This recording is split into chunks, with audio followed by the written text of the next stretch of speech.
Bismillahirrahmanirrahim. Alhamdulillah wassalatu wassalamu ala Rasulillah wa ala alihi wa ashabihi wa man tabi'ahu bi ihsani ila yaumil qiyamah.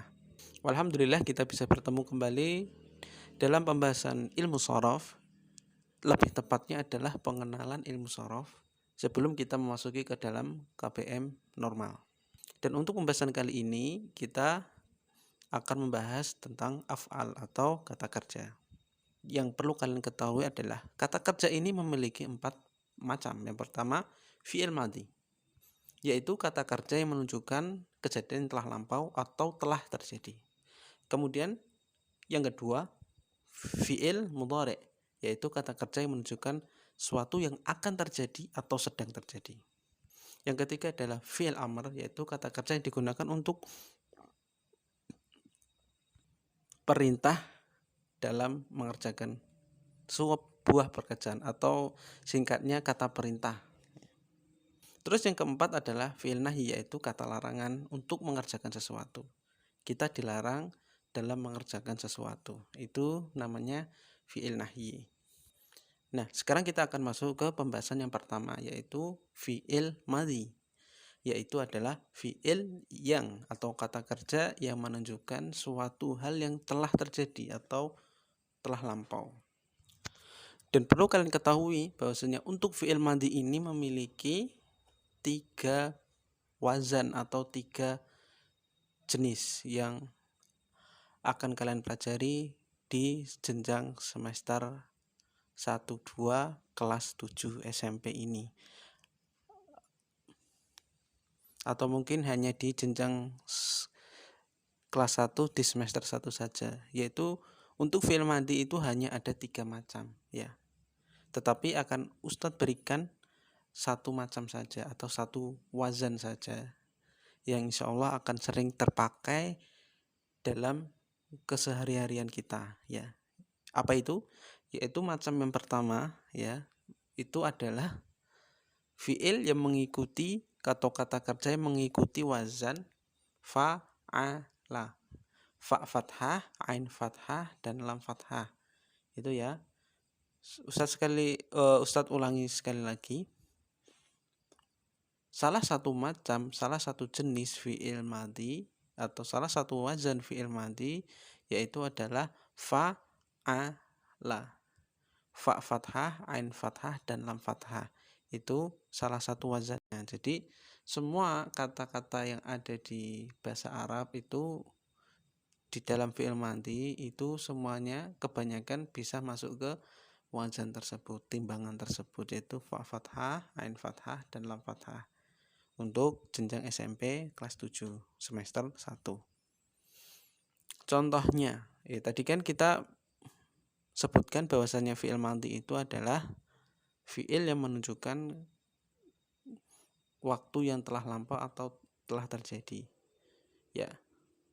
Contohnya ya, jalasa, jim fathah, lam fathah, sin fathah. Maka arti dari kata jalasa itu adalah telah duduk. Arti dari kata jalasa itu adalah telah duduk. Ya, contoh yang kedua, mencuci. Bahasa Arabnya adalah ghosala. Tetapi lihat di situ, gha fathah, ghain fathah, sin fathah, dan lam fathah. Maka arti lengkapnya dari ghosala adalah telah mencuci. Nah, seperti itu. Ada yang tanyakan sampai sini? Atau ada yang belum paham? Jika ada yang masih belum paham, silakan diulang kembali videonya dari awal lagi ya. Jangan dilanjutkan ya, sampai kalian benar-benar paham. Kalau sudah paham, kita akan lanjutkan pelajarannya. Nah, kalian udah tahu bahwasanya fi'il madhi itu adalah kata kerja yang menunjukkan telah lampau dan salah satu wazannya adalah fa'ala, fa fathah, ain fathah, dan lam fathah. Tetapi ini adalah pembelajaran inti yang perlu kalian ketahui. Apa itu? Jadi, setiap kita ingin membuat kalimat, kita perlu yang namanya kesesuaian dalam jenis dan jumlah di dalam bahasa Arab, terutama dalam kata kerja. Gitu ya. Gini aja, contoh saja. Ustadz kasih contoh. Bahasa Indonesianya adalah Muhammad pergi ke kelas. Pergi ke kelas. Nah, bahasa Arabnya adalah Muhammad dzahaba ilal fasli. Tetapi kalian lihat di sini, Muhammad dzahaba. Ya, lihat di kata Muhammad dzahaba. Perhatikan di situ. Tetapi jika saya ingin merubah kata Muhammad ini menjadi perempuan, yaitu contohnya Fatimah, ya. Kalau Ustadz rubah kata Muhammad menjadi Fatimah, jadi kalau konteksnya Fatimah pergi ke pasar, maka bahasa Arabnya adalah Fatimatu dzahabat ilal fasli. Perhatikan di situ. Fatimatu dzahabat ilal fasli. Nah, perhatikan dzahaba dan dzahabat. Beda ya. Yang pertama hanya hurufnya 3, yang kedua 4 gitu.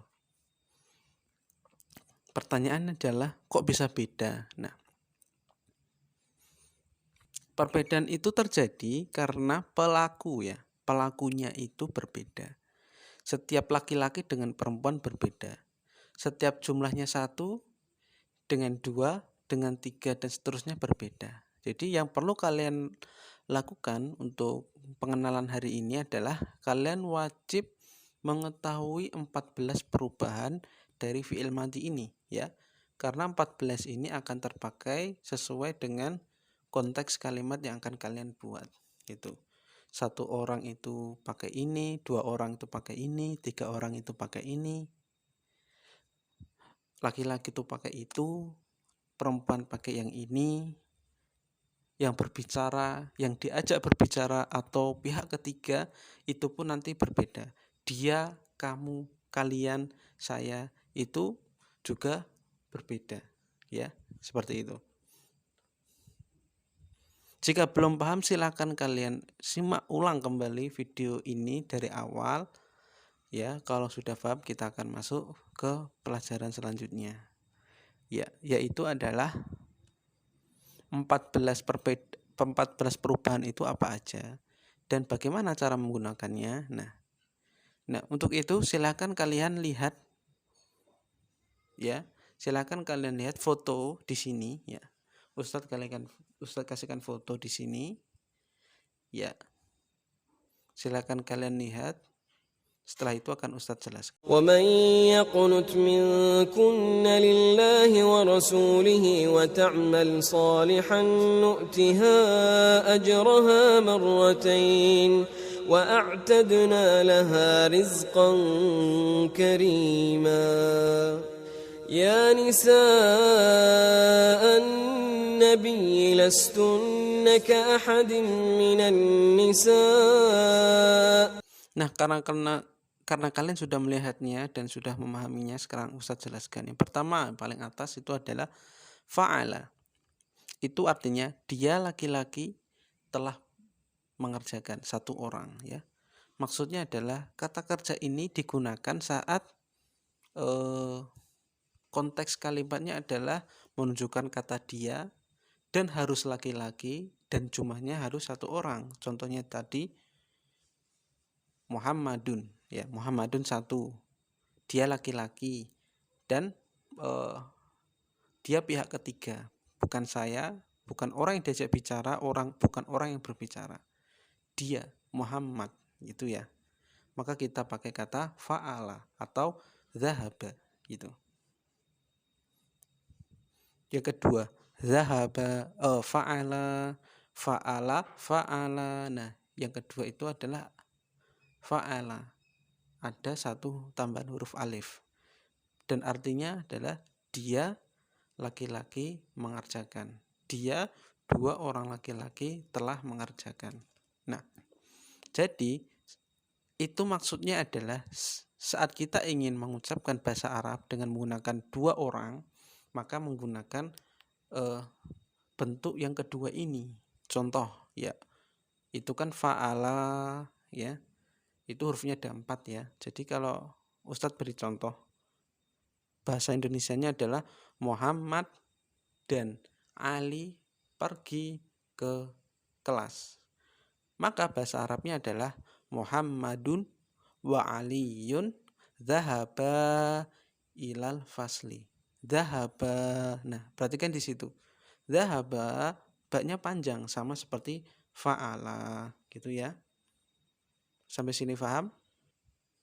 Jika kalian belum paham, silakan ulang kembali pelajaran ini dari awal sampai akhir sampai kalian bisa memahaminya. Kalau sudah, ya silahkan kalian simak lagi video berikut ini. Fa'altu yang udah kalian lihat tadi artinya adalah saya telah mengerjakan. Saya satu orang laki-laki maupun perempuan. Entah laki-laki maupun perempuan, memakai kata fa'altu. Maksudnya adalah jika konteks kalimatnya yaitu adalah kita mengkabarkan ke orang lain bahwasanya kita telah pergi ke kelas, maka kita memakai wazan fa'altu. Contoh, Ustadz kasih contoh di sini. Saya telah pergi ke kelas, gitu ya. Kita ngomong ke adik, ya. Kita ngomong ke adik kita. Saya telah pergi ke kelas, ya. Jadi konteks kalimatnya adalah dhahabtu ilal fasli. Lihat, dhahabtu ilal fasli. Saya telah pergi ke kelas. Entah kita ini yang ngomong ini laki-laki maupun perempuan sama saja, ya. Jadi sama saja memakai kata fa'altu. Nah, seperti itu. Ada yang belum paham? Jika belum paham, silakan kalian ulangi lagi video ini sampai kalian paham ya. Nah, kalau kalian sudah paham, silakan kalian kerjakan tugas yang ada di deskripsi di bawah ini atau di link atau di komentar akan kami berikan linknya yang kalian kerjakan di Google Form ya, berbentuk pilihan ganda, dan jika nilai kalian di atas 70 maka kalian sudah paham dari pelajaran tersebut. Tetapi jika kalian nilainya kurang dari 70 maka kalian belum paham dan kalian wajib mengulangnya. Jika kalian masih kesulitan, bisa kalian hubungi kami dan ditanyakan mana yang belum paham. Seperti itu ya. Man nuridu ilal islah mastata'na ma taufiquna illa billah. Ya, al ilmu yu'ta wa la ya'ti. Ilmu itu tidak akan mencari kita. Kitalah yang seharusnya mencari ilmu. Li'annal ilma la yahtaju ilaina. Karena ilmu itu tidak butuh kepada kami. La buddha la yahtaj. Jadi dia nggak akan pernah butuh pada kita. Entah kita kaya, entah kita miskin, entah kita dalam keadaan longgar maupun tidak, ilmu tidak akan pernah butuh kepada kita. Jadi bahkan kita yang butuh kepada ilmu, sampai kapanpun kita yang membutuhkan kepada ilmu. Jadi meskipun kalian tidak paham ya, bukan berarti kalian tidak bisa. Itu tergantung tekad dan minat kalian semuanya. Kalau kalian tidak bisa dan selalu mengulang dan mempelajari ilmu tersebut, insya Allah kalian akan bisa memahaminya dikit demi sedikit, gitu ya. Sebagai pepatah Indonesia mengatakan, peribahasa, sedikit-sedikit lama-lama menjadi bukit. Ya, sama dengan ilmu, kita akan mendapatkan ilmu sedikit-sedikit dan tak terasa ilmu itu seperti lautan yang kita miliki. Seperti itu ya. Sekian dari kami, insya Allah kita akan lanjutkan di pertemuan berikutnya, yaitu pembahasan tentang fi'il mudhari' atau kata kerja yang menunjukkan akan terjadi atau sedang terjadi. Ya, wassalamualaikum warahmatullahi wabarakatuh.